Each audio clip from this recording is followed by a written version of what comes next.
We're beginning Chapter 5, Defense as a National Military Philosophy, the natural prey of the intelligence community, of the secret team, the CIA and its allies in control of the United States and the world, by Fletcher Prouty.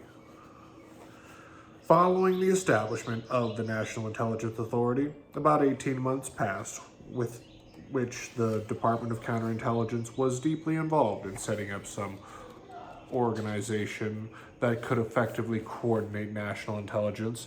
This was easier said than done. The old scars of the war period had not healed, and nothing Admiral Sowers could do would heal them. At the same time, the subordinate organizations were undergoing their post-war organizational problems. The Department of State had set up an intelligence section under Colonel McCormick, and then, when Congress severely cut his funds in favor of the new Central Intelligence Group, he resigned and left things in bad shape. But some headway was made, and important legislation was pending that, if passed, would provide for the creation of an agency of some merit. At this point, the infighting got pretty heavy. It would be hard to recreate the hopes and the very real fears of those post-war years. It is one thing to win a major war and to end up victorious as the greatest military power ever created. It is an entirely different thing to realize that this great military force had been suddenly made obsolete by a totally new weapon of major proportions. During the long evolution of warfare, changes in the art of war have come about rather slowly. A thrown rock extended the range of hostility over the bare fist. Then the sling gave the rock thrower more range. The sword made the right arm more lethal, and then the spear gave more range to the sword. Changes in weapons and changes in tactics were generally matters of degree. During World War I, the advent of the armored tank vehicle ushered in mechanized warfare, and the utilization of massed rapid-fire weapons made the proximate lines of the hostile perimeter between two powers a veritable and lethal no-man's land. Before the end of World War I, the airplane had extended the range of reconnaissance and air battles. The aerial bombardment gave evidence to the path of the future for aviation and for warfare in 3 dimensions. During the 3 years between World War I and World War II, the greatest debates on military strategy and tactics were fought over the use of the new air weapon system. It was typical that the land and sea arms wished to cling to tradition and felt it necessary to play down the role of aviation. World War II cleared up these arguments, and by the end of that global encounter, the airplane had become, if not the primary weapon of warfare, at least the major weapon of the war arsenal of the nation. Then, just as a quarter century of sometimes violent argument over the establishment of an independent air force came to an end and the whole world became accustomed to conventional warfare, the atomic bomb threw a new dimension into the picture. No longer could any major warfare be conventional in the sense of that which had taken place during World War II. If all of warfare, if all the techniques, weapons, and tactics of the ages were to be arranged into one spectrum of forces, and then this total force matched against the atomic bomb alone, the bomb would have made all prior weaponry seem like a rock and a club. World War II ended with the bomb, and with it ended an era. What was ahead was unknown, the unknowable and the unthinkable, or so it seemed to many. And the atomic bomb, it's great. Yeah, people are dead, but it's not as many people as you think died, and all the infrastructure's gone, and you got to rebuild it. That's why they went to biowarfare. In this climate, the post-war years were not relaxing. The aging men who had brought the country through the Great Depression and then who had led it through the greatest of wars were now weary and suddenly old. They had hoped to leave the world a legacy of peace and prosperity.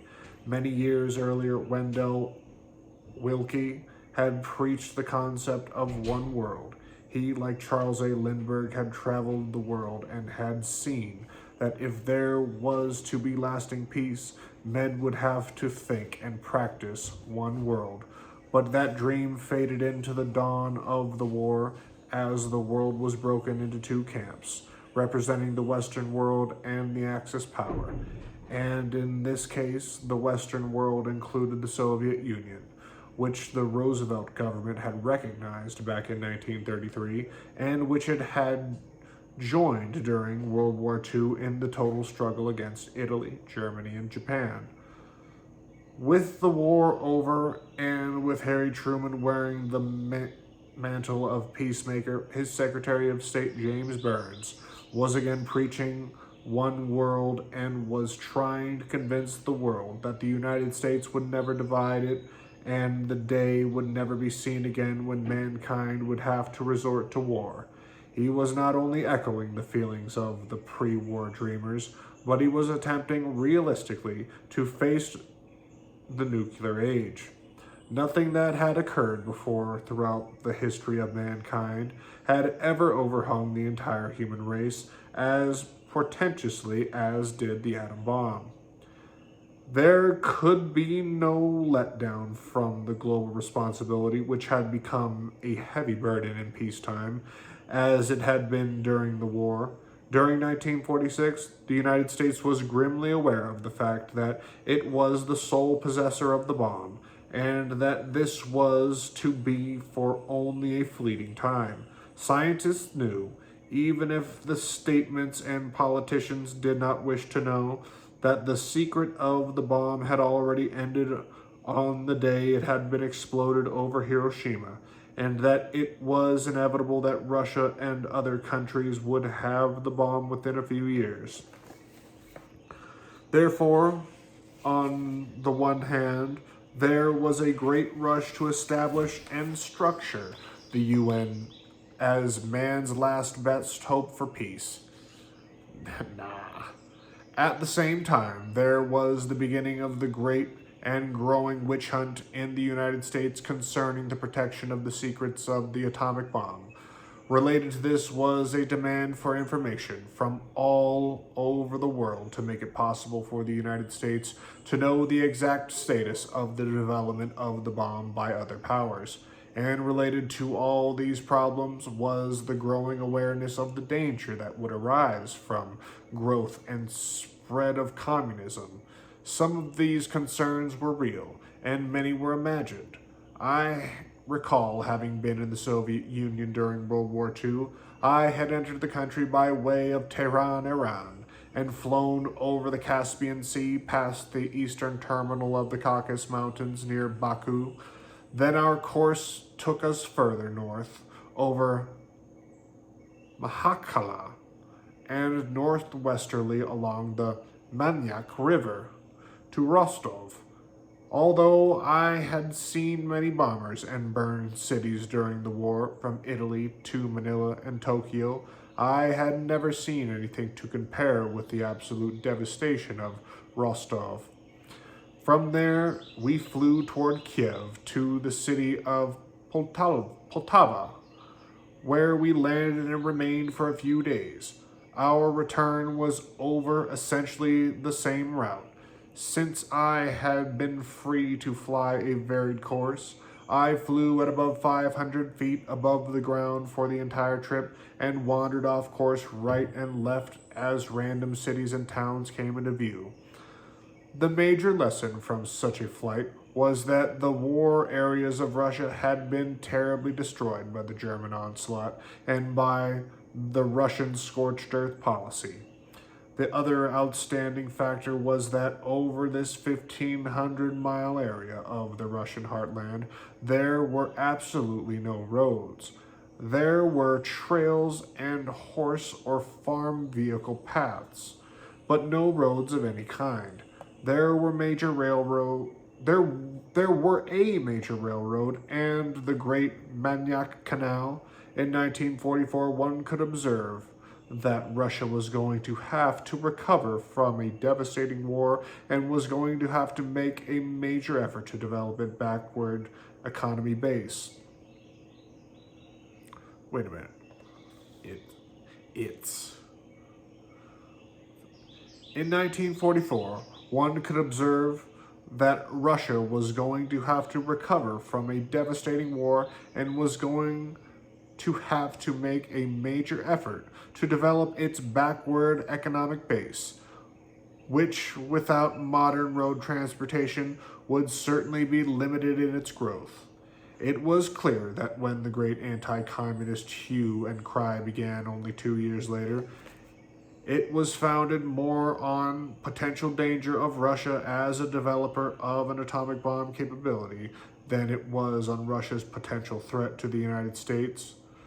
The results of the communist threat emotionalism was to create in the minds of Americans and others in the Western world the image of a Soviet monster, which was only part flesh and mostly fantasy. However, it was just this sort of thing that played into the hands of those alarmists who supported a movement to create a strong intelligence authority with clandestine operational powers.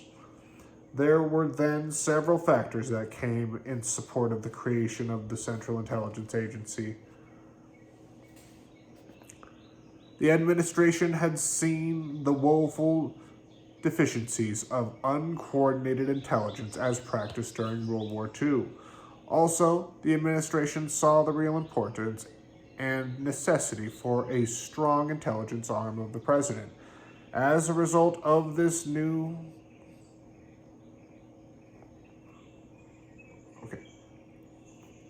Where's the beginning of that sentence? Also, the administration saw the real importance and necessity for a strong intelligence arm of the president as a result of the new pressures of the nuclear age. However, the early Truman administration was trying to provide leadership for the one world defined by Secretary of State James Burns, and to keep the world from being torn into armed camps again so shortly after the war.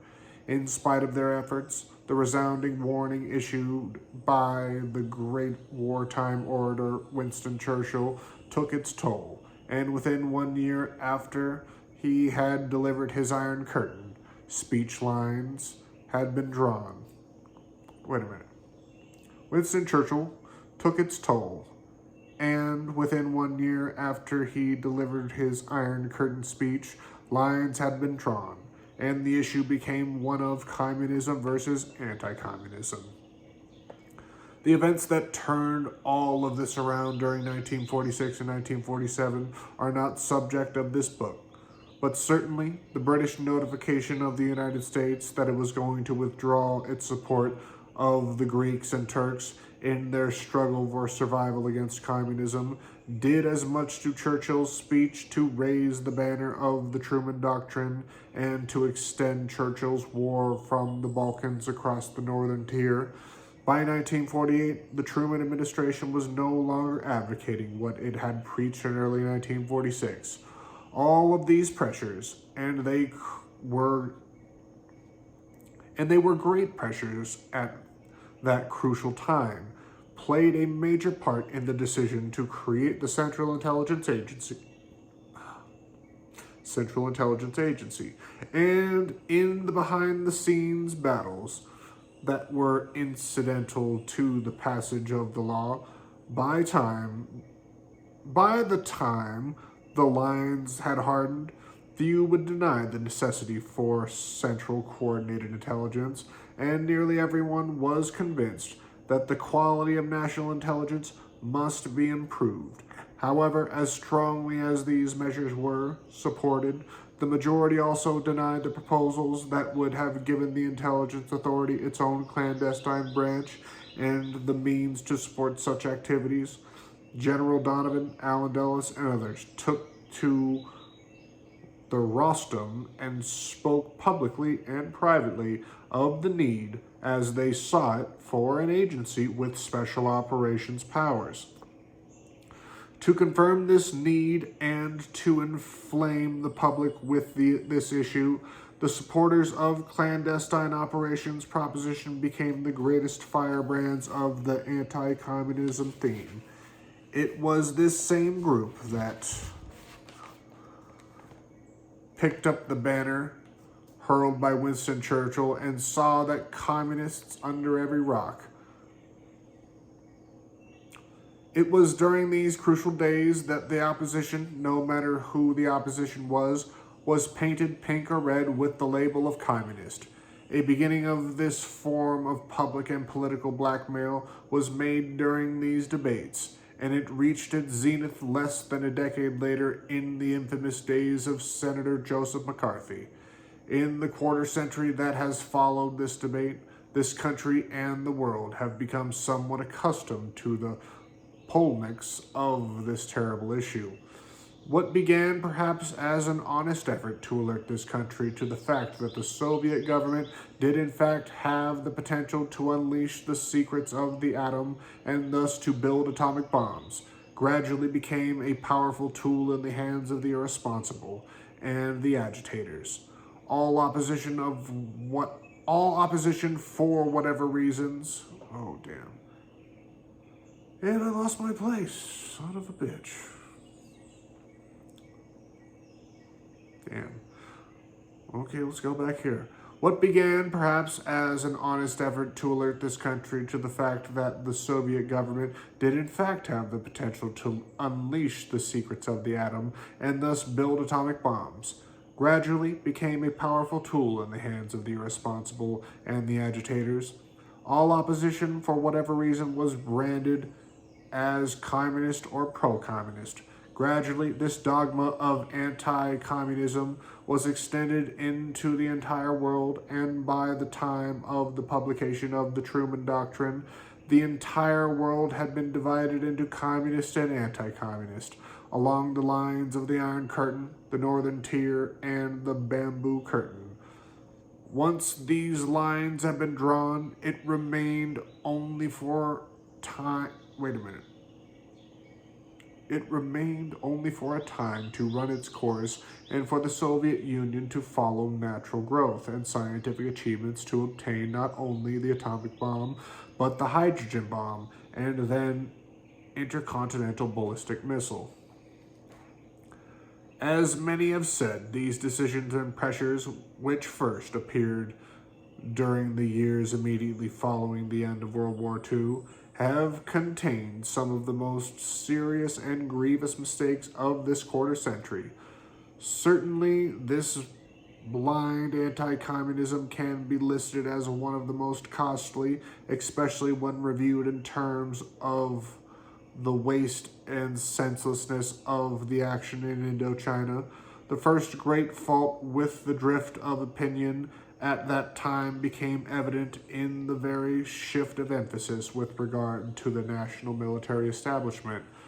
Throughout our history, the idea of war had been treated as positive action. War was that last resort of a nation, after all means of diplomacy had failed, to impress its might and will upon another. And throughout our proud history, we never have faced war as something passive or reactive. But somehow in that post-war era, this nation began to think of war as defense, and then as defense alone. In other words, in this defense philosophy, we were not telling the world that the most powerful nation in the world was showing its magnanimity and restraint. We were saying that we would defend only. And to the rest of the world, that meant that we were going to play a passive role in world affairs, and that we were passing the active role. And with it, the initiative. To others, in this case, to the men in the Kremlin, we not only said this as we disestablished our traditional War Department, But we have done it thoroughly. Wait a minute. But we have done it throughout the intervening 25 years by developing the capability to search out the action of an enemy, and then by responding. This defensive posture of our military and foreign policy has been a terrible mistake, and it opened the doors for the newborn intelligence community to move in and take over the control of the U.S. foreign and military policy. Despite the heat and pressure of the intelligence lobby in 1946 and 47, the National Security Act of 1947 did not contain specific authorization for the new agency to become involved in clandestine operations. In July 1947, Congress passed the National Security Act, and when President Truman signed it into law, this act became effective on September 18, 1947. It was the most important piece of legislation to have been passed since World War II. More money had been spent, more lives influenced, and more national prestige and tradition affected by this one law than anything that has been done since that date. And in all the futile and passive name of defense. In this single act, Congress established the Department of Defense with its single civilian secretary, and it established a new military organization joining the old Army and Navy with an independent Air Force and a Joint Chiefs of Staff. It also set up the National Security Council and consisted of the President, the Vice President, the Secretaries of State of Defense, and the Director of the Office of Emergency Planning. It provided for the Operations Coordinating Board to assure that decisions arrived at within the National Security Council were carried out as planned and directed. And not to be overlooked, this same act created the Central Intelligence Agency and very specifically placed it for the purpose of coordinating the intelligence activities of the several government departments and agencies in the interest of national security, under the direction of the National Security Council. In a law that already invited the creation of some power centered to arise and take over the direction of the military establishment, because that organization was by definition passive. The Congress left the door wide open by placing the precarious new baby under the direction of a committee. In the context of the period, there could have been no doubt that it was the intention of the Congress and the administration that this new Central Intelligence Authority was to perform its primary function, the role of coordinator of information, and no more. Agency protagonists, many of whom have made a career of stretching the language of law, have always attempted to belittle the significance of the restrictive and delineating language. Lyman Kirkpatrick, the longtime, very able executive director of the CIA, speaks for this very parochial school of thought in his excellent book, The Real CIA, as follows: many of those who believe that the CIA has too much power or does things that it should not do claim that this clause shows the intent of Congress that the CIA should only coordinate the activities of the other agencies and should not be engaged in the collection of or action itself.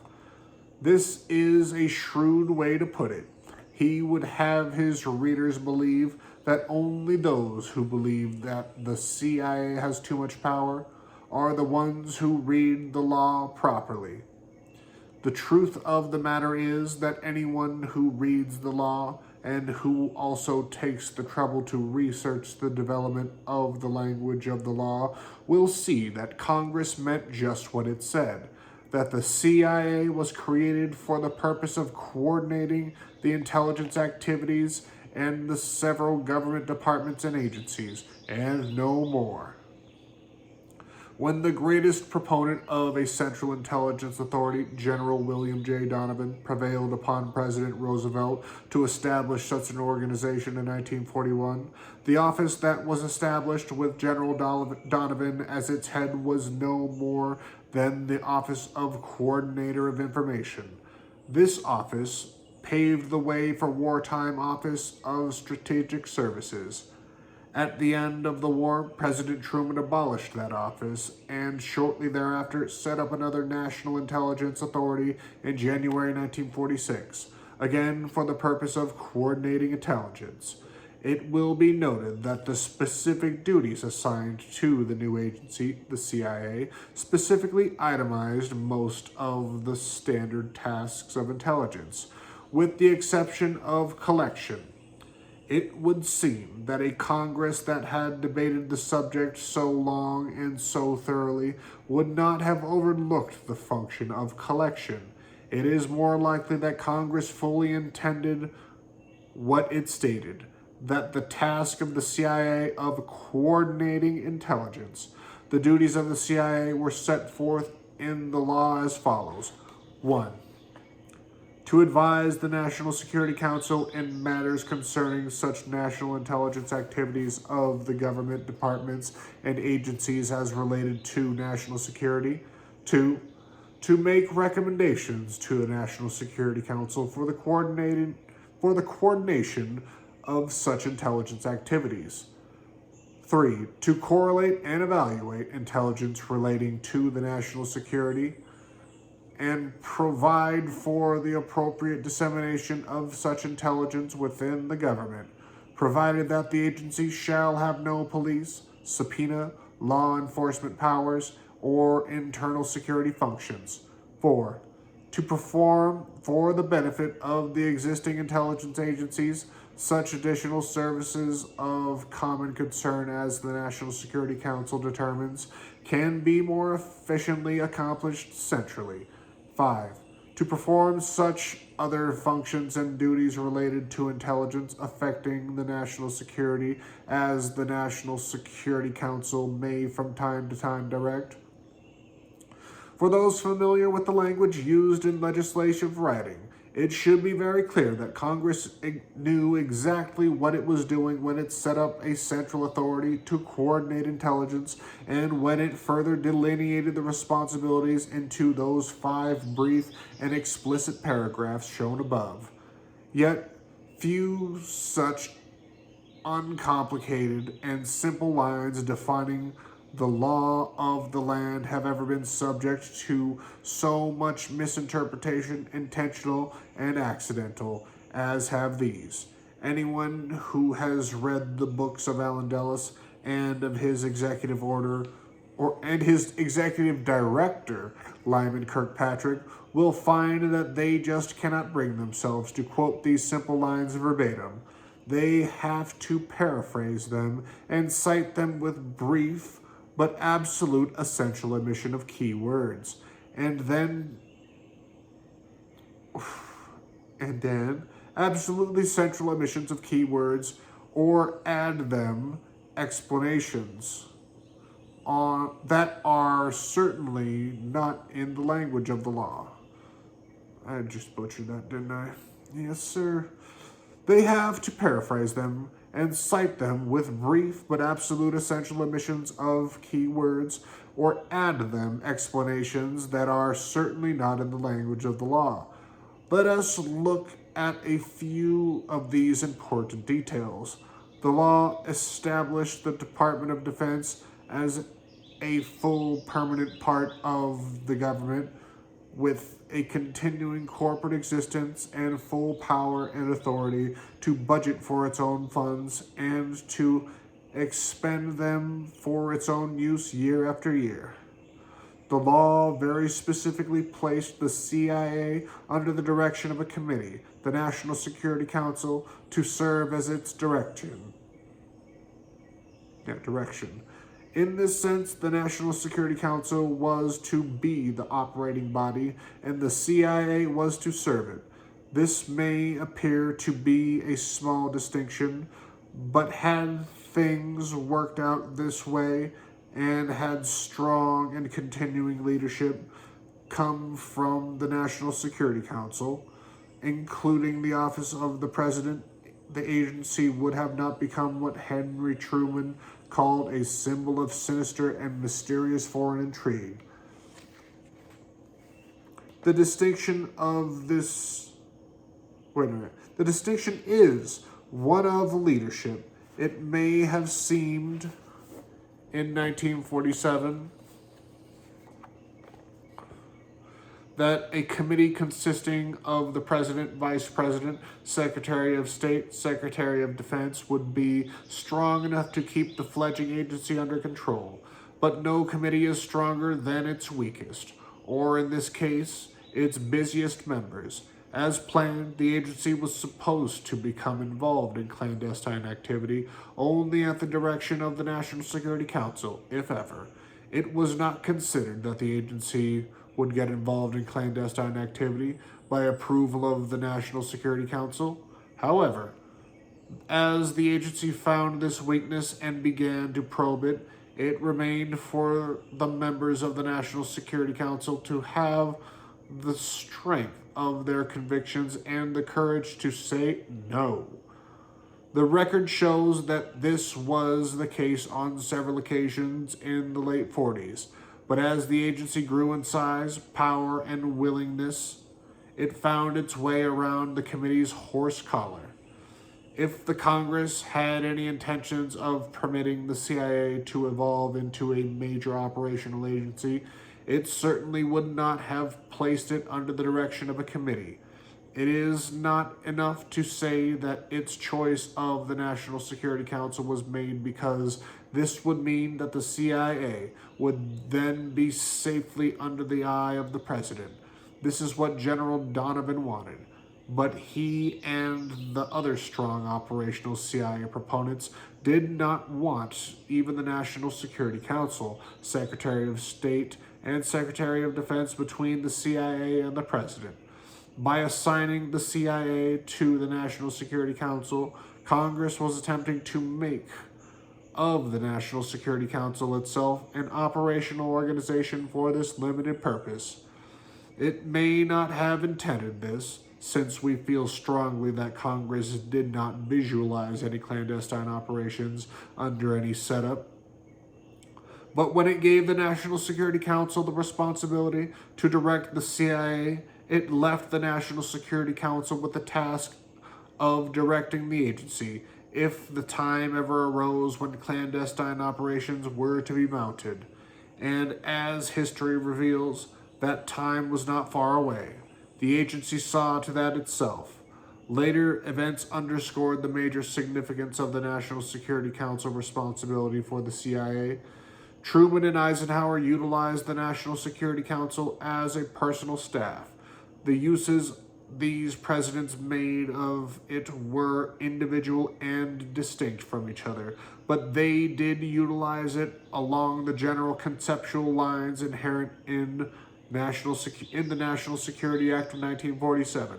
Eisenhower used it as a strong military-type staff and then leaned upon the Operations Coordinating Board, OCB, Operations Coordinating Board, to see that the directives were carried out in accordance with his desires. When Kennedy became president, he almost totally ignored the National Security Council and abandoned the Office of Operations Coordinating Board. How did I just forget that already? So he's ignoring the Office of Coordinating. I just can't remember it. Operations Coordinating Board. Okay. So Kennedy fired his Operations Coordinating Board. And then we got the Bay of Pigs. Either he threw aside the National Security Council because he thought of it as Eisenhower-era antiquity, or he simply may not have had completely understood the function of that kind of staff operation. Whatever his reasons, he certainly left the door wide open for the CIA. With no National Security Council, there was a major reason why Kennedy never received the kind of staff support he should have. he should have had before the Bay of Pigs and why he was unable to get the proper control afterwards. It even explains why Kissinger's role had become so dominant in the Nixon administration after the long years of unfettered Maxwell Taylor and McGeorge Bundy residency in the White House as key men for the CIA, operating almost without a National Security Council in control. As time and events have eroded and shaped the application of the interpretation of this law, the agency has tended to be decreasingly effective in the area of coordinating national intelligence, especially since the emergence of its greatest rival and counterpart, the Defense Intelligence Agency. And it has become increasingly operational as it has succeeded in working itself out from under the strictures of the National Security Council. The success or failure of the next four listed duties of the CIA, as set forth in the Act, are related often inversely to activity of the agency under whatever type of National Security Council existed during the administrations of several presidents. According to Henry Howe Ranson in his book, Can American Democracy Survive the Cold War? Within the Act itself, Congress specified that the National Security Council should advise the President with respect to the integration of domestic, foreign, and military politics among the various government departures and agencies, including the various government departments and agencies. Okay, I just read that. Among various government departments and agencies, including the military, and to assess and appraise the objectives, commitments, and risks of the United States in relation to our actual and potential military power, to show how the National Security Council was created within the atmosphere of that time. Ransom. And we got a footnote here, Ransom. Harry Howe Ransom teaches political science at Vanderbilt University and is one of the foremost authors on the subject of the intelligence community. He has taught at Harvard, Princeton, Vassar, and Michigan State University. He is also Central Intelligence and National Security. He is author of Central Intelligence and National Security. Of Vanderbilt, huh? Mr. Anderson Cooper, are you a CIA plant? Ransom states, the principal role specified for National Security Council in the statute was not to make final decisions, but to advise the President to make his national security policy administration task more efficient. And wait a minute. Not administration, administrative. To make his national security policy and administrative task more efficient. But whenever the bureaucracy is institutionalized and centralized, there is the risk of minimizing the direction and flexible maneuverability of the President, and this in turn can adversely affect both the common defense and the fulfillment of the democratic ideal. Many see too much unchecked presidential power as the main threat of freedom, but does not appear to be the real danger in modern American government, with the important possible exception of executive control over the flow of information. It is the President's inability to rise above the decision-making machinery and to exert responsible leadership in the national interest, perceived from the highest level, that places the basic democratic idea in doubt. As Ransom points out, at the first meeting of the National Security Council in 1947, President Truman indicated that he regarded it as his council, that is to say, as a purely advisory board. Later, President Eisenhower, although inclined to regard it as the council, made clear nonetheless that The National Security Council was absolved of any responsible per se for national decisions. The National Security Advisors The National Security Council advises the responsibility for decision is the The National Security Council advises the responsibility for decision is the president's, insisted Eisenhower. President Kennedy came to office with an apparent bias against the kind of use Eisenhower made of the National Security Council. Born into office on the great chorus of rhetoric about the need for purposeful, energetic. I am just skipping over commas. Born into office on the great chorus of rhetoric about the need for purposeful.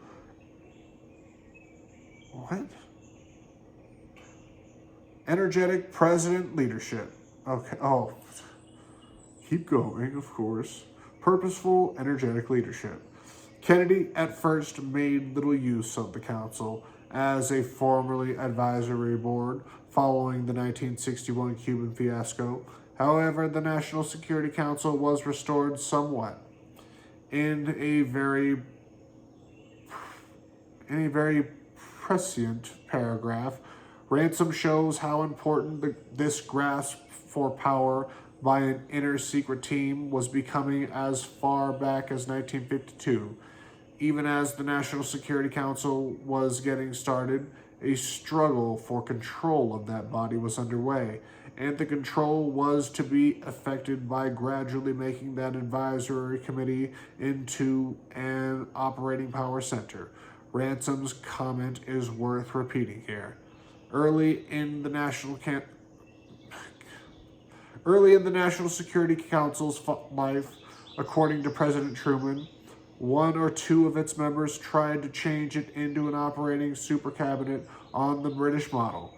Truman identifies the members as his first two Secretary of Defense, James Forrestal and Louis Johnson, who would sometimes, Truman recounts, put pressures on the National Security Council's executive secretary to use National Security Council authority to see that various governmental agencies were following National Security Council policy. The executive secretary declined to do this, on the ground that his was an advisory staff rather than an executing line function. Truman fought to keep the subordinate nature of the National Security Council clear to all, emphasizing that Congress had in fact changed the title of National Security Council Director to Executive Secretary. Forrestal had Truman notes advocating using the British cabinet system as a model for the operation of post-war American government. To change to this system, wrote Truman, we would have to change the Constitution, and I think we have been doing very well under our Constitution. Nowhere was this behind-the-scenes struggle more significant than it was in an attempt to make the quiet intelligence arm of the president an operational and extremely powerful secret agency. During the Eisenhower years, the National Security Council, which at times was a large and unwieldy body, was reproduced for special functions and responsibilities to smaller staffs. For purposes of administering the CIA, among others, the National Security Council Planning Board was established.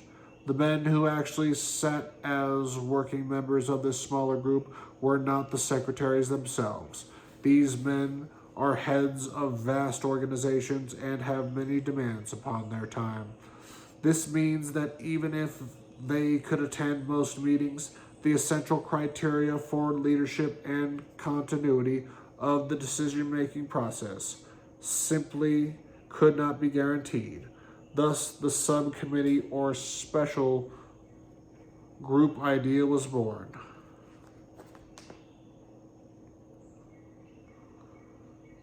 Wait a minute. Where am I? Damn it. Son of a bitch. These are thick pages, man. Brutal sentences. Thick pages. Fuck me. I don't even know. The men who actually sat as working members of this smaller group were not the secretaries themselves. These men are heads of vast organizations and have many demands upon their time. This means that even if they could attend almost all meetings, the essential criteria for leadership and continuity of the decision-making process simply could not be guaranteed. Thus, the subcommittee or special group idea was born, and these groups were made up of men especially designated for the task. In the case of the special group, called by many codes during the years as Special Group 5412-2, it consists of a designated representative of the President, of the Secretary of State, the Secretary of Defense, and the Department of Counterintelligence in person. This dilution of the level of responsibility made it possible for the CIA to assume more and more powers as the years went by, as the new administration established their own operating procedures, and as the control intended by the law became changed. As the years passed, the basic concept of the National Security Council's role in the direction of the agency became reversed, or at least greatly diverted. Whereas the law charged the council with the direction of the CIA and would account for consideration of such things as clandestine operations from time to time, and then only by council direction, it became the practice of the Department of Counterintelligence, not only to deliver essential intelligence briefings to the National Security Council, but to request a limited audience in order that he might inform them and seek approval for some operation he felt might be derived from his intelligence data. In the earliest of such instances, we may be quite certain that the operations so presented were reasonably modest. The National Security Council undoubtedly overlooked the variance in procedure and felt that its approval of such minor requests was tantamount to direction of the agency. As time passed and the Department of Counterintelligence exploited his position, it might have seemed to be rather reasonable to suggest the establishment of a small special group to take the burden from these senior officials and to provide men who could more readily attend such matters, minor as they were, in the place of the busy council principals. Thus, the establishment of the first special group. As things progressed, the special group 5412-2 became not just the working group of the National Security Council, but rather a select group that had assumed the responsibility for clandestine activity. Certainly, each designated special group member reported back to his principal, but by that time it was not so much for direction as it was for informational approval. In the language of bureaucracy, this meant if he doesn't say a clear no, it's okay. By that time, in the course of events, the new process had evolved, and the Department of Counterintelligence felt perfectly at liberty to prepare the clandestine operations his intelligence sources would support and to present them to the special group for nothing more than approval. But even this was not enough. The next step was to have agency-affiliated men in the special group itself, or at least to have them working with the group as special advisors. This is why the President's appointee has always been so important to the Department of Counterintelligence. Since the appointment of Maxwell Taylor in that position after the Bay of Pigs, the Department of Counterintelligence has had men in that position whom he could count upon as a two-way conduit. When the Department of Counterintelligence wanted to get information to the President, he would use this man, and then when he wanted the president's approval on something, he would use him for that too. The same had been true with the representatives in the state and defense. Yeah, I got that right. During much of the crucial build-up years in Indochina, men such as Bill Bundy and Ed Lansdale have represented state and defense on this committee. Of course, both these men were CIA alumni, and as a result, the Department of Counterintelligence could always count upon them to grease the way for any of his proposals to the National Security Council. This has been a significant evolution away from the language and the intent of the law. It has meant that the sole authority established as a final resort to oversees and control the CIA has become no more than a rubber stamp for all clandestine operations. And throughout all of this, the secret team has been able to carry out its desires under the cloak of secrecy and has kept its moves shielded from the highest officials of this government. For example, in those crucial early years in Vietnam, did McNamara and Rusk look upon Lansdale and Bill Bundy as defense and state men under their command and control, or did they recognize them as CIA agents under the direction of the Department of Counterintelligence? Or when the Special Assistance for Counterinsurgency and Special Activities from the Joint Staff was called to the White House, did President Kennedy and others look upon this man, General Krulak, as a member of the military establishment because he was wearing a uniform? Or did they recognize him as a key spokesman for the interests and activities of the CIA? This shift of command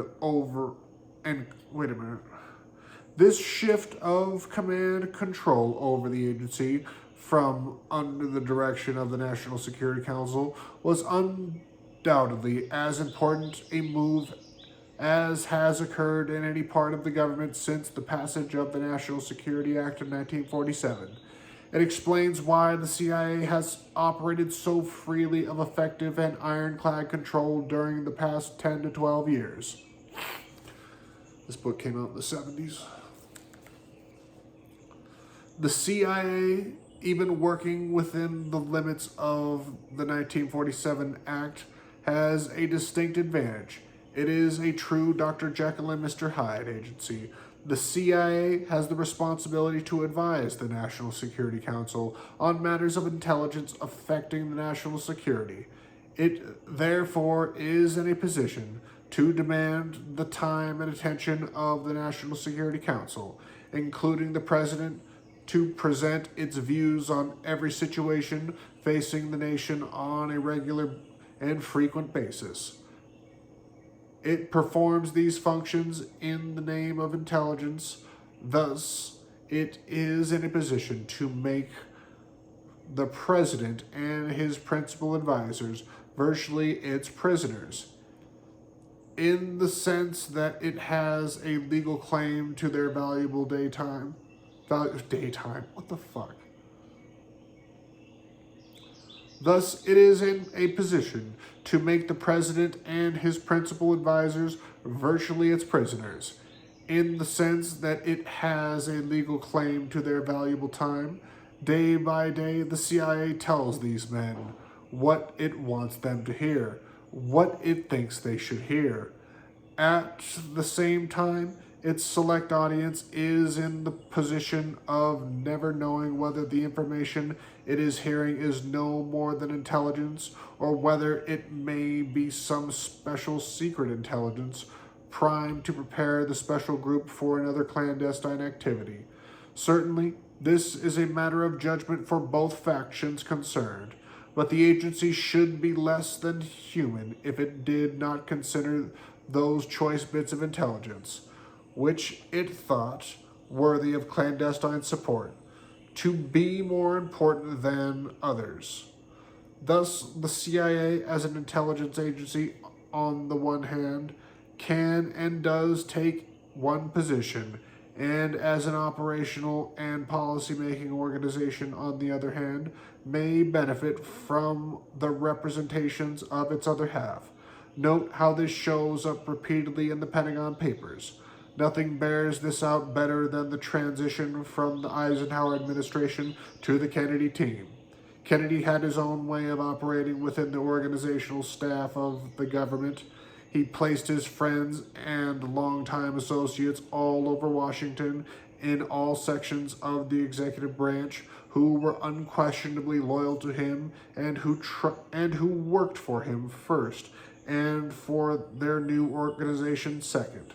This resulted in a sudden degradation of the value and importance of the National Security Council, and has been stated in the remarks quoted earlier of Henry Howe Ransom. Since the law requires the National Security Council to direct the CIA, this meant that the CIA direction was almost non-existent. It followed then that it was during the Kennedy administration that the CIA, with the secret team opening its doors for everyone, began its runaway move into special operations with the Bay of Pigs operation and climaxed it with the conflict in Indochina. The situation might not have been so abrupt and of such magnitude had it not been for the fact that Allen Dulles was one of the few holdovers from the Eisenhower administration. Had the Department of Counterintelligence been a Kennedy appointee, it is possible that he could have provided an element of control over the operational agency. However, Dulles' drive and zeal, given this recognition by Kennedy, accelerated into full speed and power, and unfettered by the National Security Council, he used it. Great problems arose from this situation because he used this power without limit, both from the point of view of his personal actions and, more importantly, from the fact that the secret team was unleashed. Whereas Allen Dulles can be called a responsible official, there were many others who were not, as a reading of the Pentagon Papers will demonstrate and confirm. The best evidence of how unrestrained the secret team became lies in the record of the great proliferation of the concept of counterinsurgency. Almost as soon as the Kennedy administration got underway, certainly as it entered its second year, the CIA, the White House, and certain elements of the Department of Defense added one country after the other to the counterinsurgency list. To the believer in the blind anti-communist doctrine, it sounded almost preordained that he should search for and then rout all... Wait a minute. Shit. It sounded almost preordained that he should search for and then rout out all communist-inspired subversive insurgency wherever it was found. In rapid succession, one country after another was added to the long list of counterinsurgency countries, and a new special group was formed. The special group, counterinsurgency, which was simply a front within the U.S. government to make it possible for the secret team to operate in almost any country. The old restraints of a traditional awareness of meaning of national sovereignty and of the absolute importance of this inviolable principle fell away as if there were no merit in the zeal of the counterintelligence breed to wipe out so-called communist-inspired subversive insurgency wherever they thought they saw it. This flimsy disguise for clandestine operations brought together men who had little experience in the type of operation being developed and even less idea of the political situation in the countries involved. It was a shattering experience to attend some of these meetings and to hear men, some high in the councils of government, not even able to locate some of these countries and to pronounce their names. The CIA Revealing in this situation would work up a proposal practically from a mimeographed boilerplate of other exercises and forward it to some friend, perhaps an agency man on assignment outside of the agency, who was working in a think tank group such as the Institute of Defense Analysis, IDA, Institute for Defense Analysis. The man in the Institute would then make copies of this operational concept in normal times. This concept would have been highly classified and revealed to a very few cleared officials.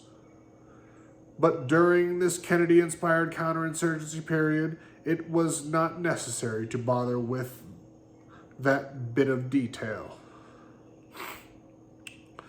To carry out an example, the Institute for Defense Analysis official would then convene a meeting with the representatives of the Office of Secretary of Defense, the Joint Chiefs of Staff, State Department, the White House, and even some of the same CIA officials who had initiated the idea and sent it to the Institute for Defense Analysis in the first place.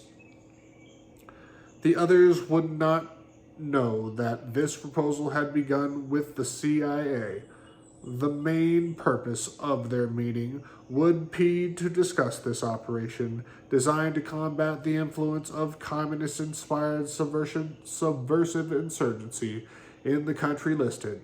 After such a meeting, this ad hoc group would propose that either the CIA or Office of Strategic Defense work up the operational concept and present it to the National Security Council Special Group Counterinsurgency for approval. The Special Group Counterinsurgency, noting that this idea had already been well staffed and that it was just about the same thing as others already underway, would rubber stamp its approval and assign the project to the CIA for accomplishment.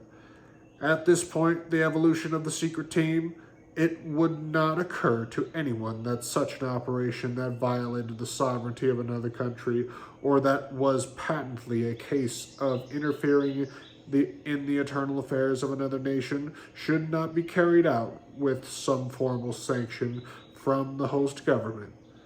The idea of fighting communism had become so blindly accepted that they began to forget that such activity was properly a clandestine operation and should not be performed lightly.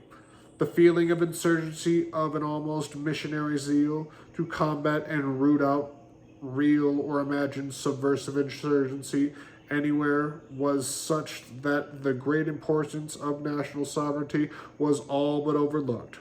Subversive insurgency meant third nation involvement, so the secret team just assumed the right to become a party to the action in any country without even asking. What had been covert operations only a few years earlier were then considered perfectly acceptable under the definition of counterinsurgency. This did not mean that they were not concerned with the need for secrecy in the United States to keep the knowledge of what they were doing elsewhere from the public and Congress. It only meant they worked openly and almost unrestrictedly in the host counterinsurgency country. The Army, Navy, and Air Force all had developed many units of special forces, special air warfare squadrons, and SEAL, sea, air, land teams. And these were sent into any country that would accept them. These teams were heavily sprinkled with CIA agents, and most of their direction in the field was the operational responsibility of the CIA. As we developed this further, it will be seen how the CIA was able to work around and out from under the law, which at first saw the agency as only a coordinated authority, and secondly, had provided that the National Security Council would at times have the authority to direct the CIA into other activities in the national interest. The Congress had been so certain that the agency would not become operational and policy-making that it was content to place it under the control of a committee, Congress knew that the agency would never be permitted to become involved in the clandestine operations, and therefore that the National Security Council would never have to direct it in an operational sense. Before we leave this subject of the agency development, we should look at one more aspect of the subject.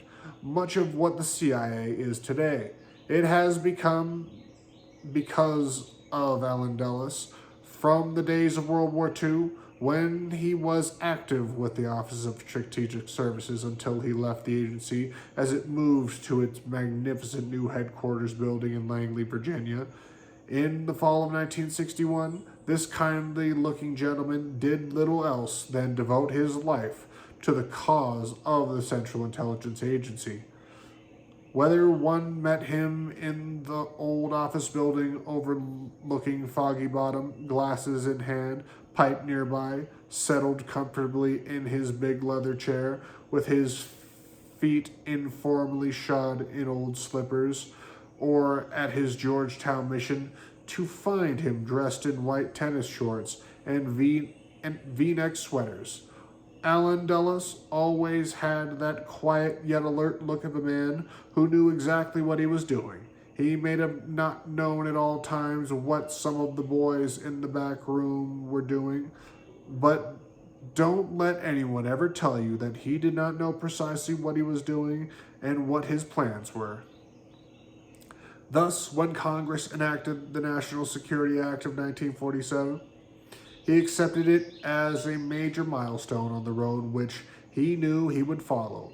It was not a barrier to him, and it was not a handicap. It was simply a place to start.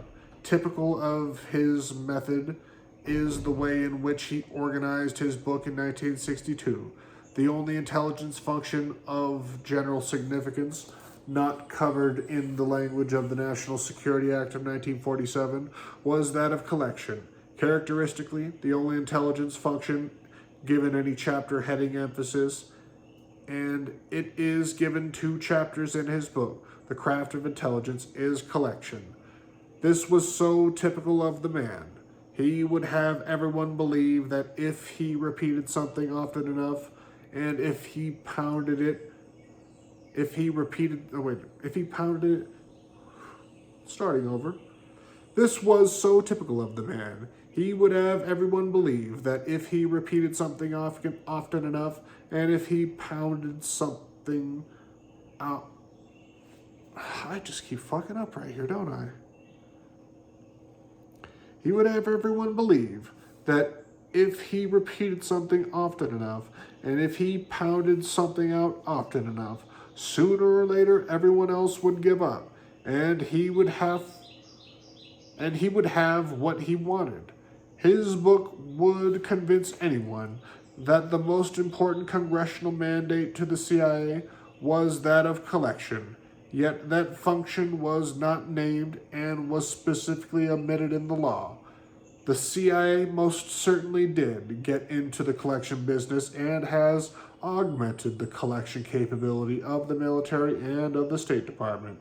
It was this same bulldog ability of Allen Dulles that brought the CIA into the clandestine operations business, and once in, that made it the primary business of the agency. Here he was, working against all of the constraints that had been set up against him. He simply worked like the Colorado River in the Grand Canyon. He eroded all opposition. We shall find more to say about this in later chapters. The other regular duties of the CIA were spelled out in the law and have generally been clear and non-controversial until we get to the provisions of subparagraph 5, which are discussed in later detail. We shall do chapter 6. It shall be the duty of the agency to advise, to coordinate, to correlate, and to evaluate and disseminate, and to perform services of common concern tomorrow.